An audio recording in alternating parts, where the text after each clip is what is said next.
tidak terlalu sulit untuk mengambil pilihan ketika kita punya pilihan Prabowo dan Jokowi. Nggak sulit sama sekali. Dan saya selalu katakan, tidak sedikit pun punya beban moral. Tidak sedikit pun punya beban moral untuk bilang saya pilih Jokowi. Titik. Dan saya ingin garis bawahi, pemilik kekuasaan di republik ini adalah rakyat. Jadi ini tidak sedang... Nggak ada sulitnya. Jadi ini menurut saya, tadi mendengarkan juga yang disampaikan.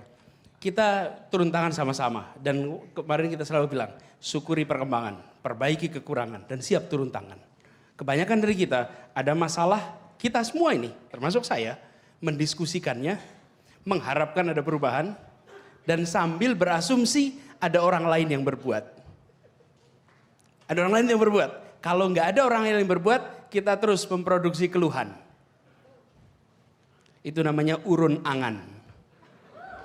Republik nggak berubah dengan urun angan. Kita harus turun tangan. Nggak mungkin berubah. Jadi ketika kita lihat politik di Indonesia, banyak sekali masalah. Dan hampir yang kira-kira normal-normal, pegang hati gitu ya, mau hati-hati juga, rasanya jarang mau masuk ke wilayah politik.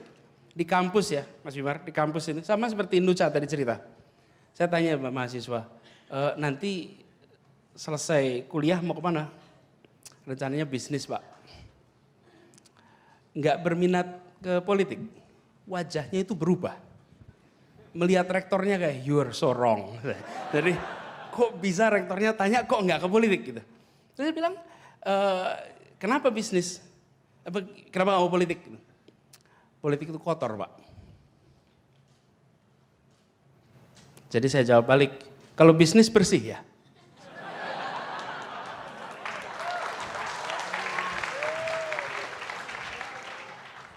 Bersih atau kotor itu cara kita menjalani, bukan soal sektor. Sektor manapun bisa bersih dan kotor. Tapi cara menjalaninya menunjukkan integritas yang kita miliki. That's the answer. Nah, orang-orang baik di Republik ini banyaknya luar biasa. Tapi jika orang-orang baik hanya mau menjadi pembayar pajak yang baik, lalu siapa yang mengurusi uang pajak kita? That's a simple questions.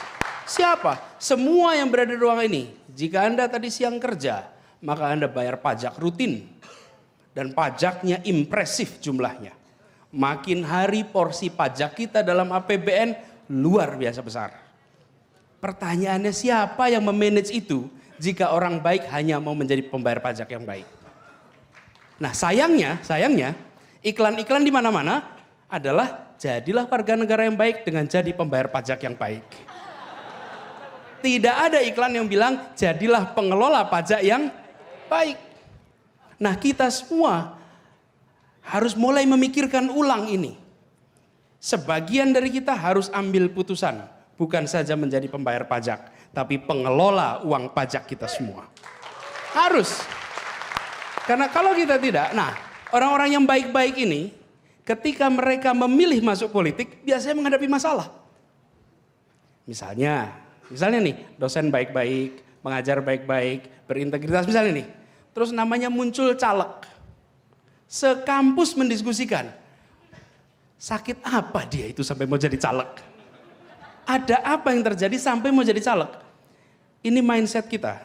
Kita cenderung jika orang tak bermasalah masuk politik dipermasalahkan. Tapi jika orang yang bermasalah masuk politik justru tidak kita permasalahkan.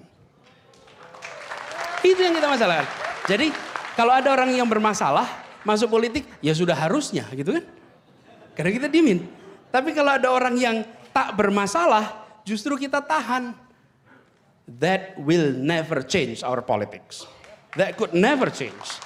Karena itu kita justru harus mendorong untuk masuk politik. Harus dorong. Tidak semua orang harus masuk politik, tidak. Tapi kalau ada, bantu. Kalau ada, terlibat. Kenapa? Kalau ada orang baik memilih mau ikut tanggung jawab, mau ikut ngurusin ini, ini semua, dia akan kalah, pasti. Jika orang baik lainnya memilih diam dan mendiamkan, pasti. Jadi, ketika ada orang baik menyatakan saya siap mau ikut tanggung jawab, bantuin. Dukung dia, karena the only way he will lose is all of us standing by and watching. Dan banyak dari kita yang kalau itu kita amatin, kita saksikan sebagai subjek percobaan. Kita doakan menang. Kalau kalah tuh kan bener jangan masuk. Banyak dari kita yang menyaksikan, no, karena itu harus terlibat. Jadi saya melihat di Indonesia sekarang tumbuh luar biasa. Generasi kita, semua yang berada di ruang ini adalah hampir semua have benefited so much from the Republic. Let's pay back. Yuk kita bayar balik yuk. Dan bayar baliknya dengan cara apa? Dengan cara kita menentukan arah Indonesia. Dan kalau ada orang baik di sana, jangan diam. Nah hari ini jelas-jelas ada orang baik. Namanya Jokowi. Udah jelas ada orang baik.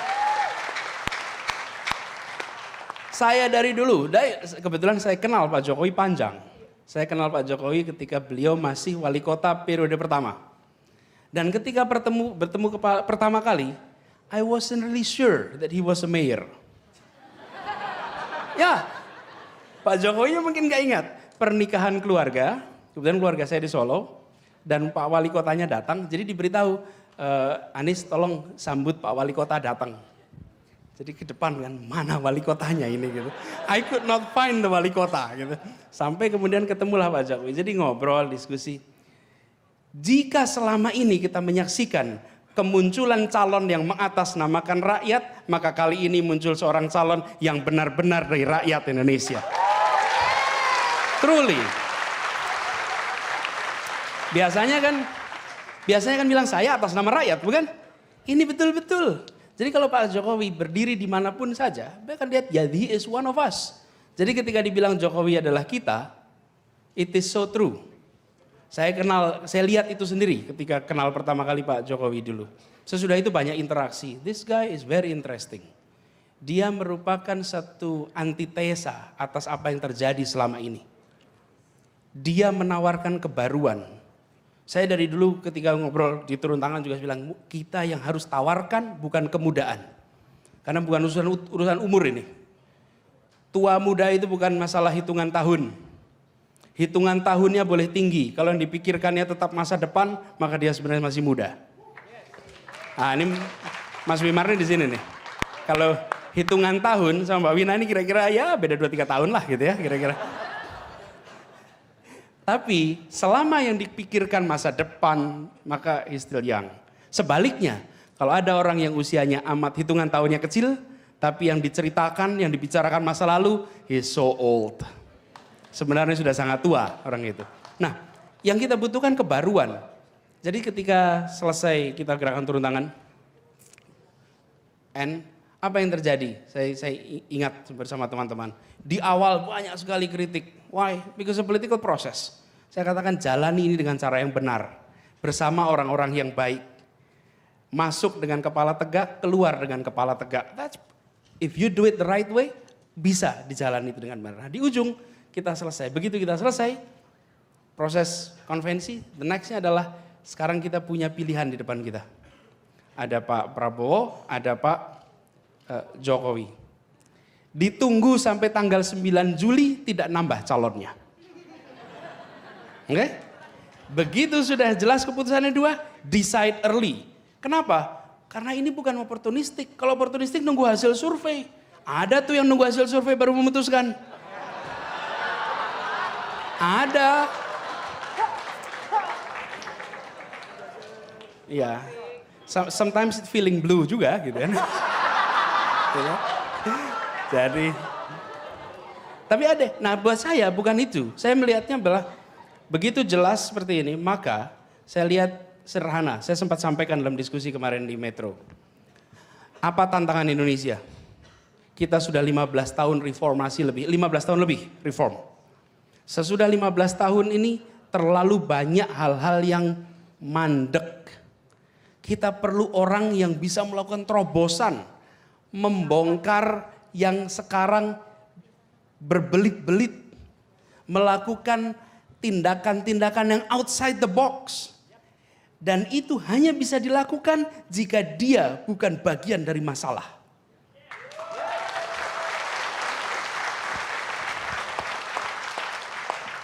Kalau dia bagian dari masalah, there is no way he will fix it.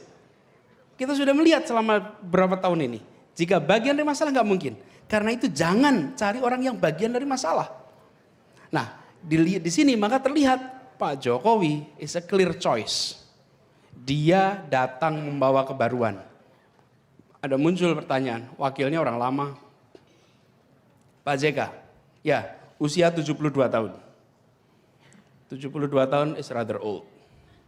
Untuk sebuah usia, rada tua. Tapi saya pun kenal Pak JK secara pribadi.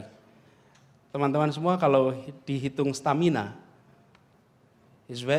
dia sangat energetik, sangat energetik. Saya kebetulan cukup sering berinteraksi dengan Pak JK. Kebetulan kantornya sebelah kampus. Jadi kalau hari Jumat itu Jumatannya pasti di Paramadina. Diskusi panjang lebar. Very energetic. Dan bukan soal itu personal aja. Tapi selama Pak JK menjadi wakil presiden, Pak JK selalu diasosiasikan dengan terobosan. And that's what we need. That's what we need. Jadi ini menjadi kombinasi yang menarik. Yang satu baru, kira-kira belum tahu landscape-nya ini seperti apa. Situasi persisnya. Sisi lain ada yang senior tetapi diiringi dengan terobosan. Kalau senior dan tidak pernah terasosiasi dengan terobosan, barangkali itu jadi baggage yang berat. Ada 5 tahun yang mendasar buat Indonesia. Sangat mendasar. Bukan hanya karena ini first term. Teman-teman mulai tahun depan kita masuk di ASEAN Economic Community. We are part of that community. Transisi 5 tahun ini menentukan. Dan kekuatan untuk kita bisa berhadapan dengan ASEAN bukan di Deplu, bukan Departemen Perdagangan, tapi di kekuatan manusia Indonesia di dalam negeri. That's the answer. Nah, di sini kemudian saya melihat perbedaan yang lebih jauh lagi. Pak Jokowi selalu mengatakan manusia Indonesia jadi kunci, bukan? Saya juga kebetulan I'm promoting that so much. Dan saya selalu mengatakan selama ini juga dengan teman-teman turun tangan, yang kita bawa bukan cita-cita. Bukan cita-cita meraih sesuatu. Yang kita bawa adalah misi. Dan misi itu adalah untuk di-deliver. That's a mission. Dan kalau kita tidak mendapatkan amanat untuk deliver, maka misi itu bisa dititipkan pada orang lain untuk menjalankannya. That's mission. Kalau cita-cita Anda nggak bisa titipkan cita-cita. Cita-cita harus Anda raih sendiri untuk Anda. Mission. Nah, misi ini Pak Jokowi bicara manusia, yang Pak Prabowo lebih banyak bicara sumber daya alam. Ya, tapi basisnya sumber daya alam. Dan saya selalu mengingatkan, ini bukan saya katakan sekarang ya. Bisa dicek buat teman-teman semua yang pernah diskusi. Kalau kita berbicara dengan retorik yang nasionalistik, tapi yang dibicarakan hanya sumber daya alam, maka sebenarnya kita meneruskan tradisi berpikir kaum kolonial. Kenapa? Karena kaum kolonial itu datang ke Indonesia sama sekali tidak mikirkan manusianya. Yang mereka pikirkan adalah extraction of resources. Anda lihat peta rel kereta api di Jawa? Peta itu mencerminkan pusat-pusat eksploitasi sumber daya alam. Di Sumatera Barat itu ada kereta api. Kemana kereta apinya? Rel keretanya? Sawah Lunto. Kenapa ke Sawah Lunto? Karena ada batu bara. Di Sumatera Selatan ada kereta api. Ke Tanjung Enim. Kenapa? Karena di situ ada semua tempat-tempat yang ada sumber daya alam, di situ dilakukan pembangunan infrastruktur. Tidak dipikirkan manusianya. Indonesia membutuhkan presiden yang memikirkan manusianya, bukan sumber daya alamnya. Jadi, that's clear. Jadi, nah dari situ saja menurut saya sudah terbayang seperti apa fokusnya. Nah ini kalau bicara soal fokus, tapi bicara style, menurut saya bicara style adalah soal Pak Jokowi itu hidupnya sangat sederhana. Selama ini banyak terjadi di pemimpin kita adalah kalau ada kritik atas sebuah masalah dianggap the criticism is about me. Jadi kalau ada mengkritik gubernur Jakarta lalu dibilang it's about me. No, dia put it here. Ini masalahnya ya. Yuk kita diskusiin sama-sama yuk. Kenapa? Karena saya juga di sini juga dari dulu bukan bagian dari pemerintahan. I'm trying to fix it. Ini mindset ini penting sekali. Nah, kenapa kemudian harus jadi presiden? Ya nomor 1 sudah dicalonkan. Udah jelas, sudah dicalonkan ya let's make it presiden. Oke? Tapi yang tidak kalah penting, teman-teman, tadi saya katakan di depan, apa yang berubah dari Jakarta? Teman-teman, ketika ada orang baik yang terpercaya menjadi pemimpin di sebuah wilayah, apa yang terjadi di wilayah itu? Perasaan ada orang bertanggung jawab sedang kerja di sana. Perasaan itu muncul. Apakah orang itu akan menyelesaikan semua masalah? Tidak. Apakah orang itu akan menyelesaikan masalah dalam waktu sesingkat-singkatnya? Tidak. Tapi ketika ada problema-problema baru, maka rakyat tidak mengeluh. Kenapa? Karena dia tahu pemimpinnya sedang kerja. Republik ini membutuhkan suasana itu. Lihat Jakarta banjir. Memang Jakarta begitu pada Pak Jokowi banjir selesai? Enggak, masih ada. Ini teman-teman, lihat, gak usah jauh-jauh di Bandung nih, Kang Emil kepilih jadi gubernur, jadi wali kota. Apa yang terjadi? Masyarakat merasa ini ada orang bener nih di situ. Dia mau kerja buat kita. Orang baik itu ada di sana untuk membereskan masalah. Ketika masih ada masalah, ngomong sama Kang Emil, sampaikan. Pak Jokowi juga begitu. Indonesia membutuhkan suasana baru, hadirkan pemimpin baru itu. Hadirkan pemimpin baru itu. Itu yang menurut saya penting. Jadi nanti ketika bicara revolusi mental, saya bukan bagian dari yang menyusun revolusi mental. Ya, bukan. Maksud saya begini. Tapi ketika dibaca lengkap, this is what we have been saying all along. Ini yang selama ini kita katakan, mengubah perspektif dari pesimistik menjadi optimistik. Kita punya semua syarat untuk optimis. Karena itu perlu hadir orang yang di sana bisa jadikan contoh, bisa jadikan teladan dan membuat kita punya suasana yang baru. Dan Jokowi memberikan itu. Jadi saya berharap mudah-mudahan, saya kemarin waktu proses politik saya ceritakan sama teman-teman.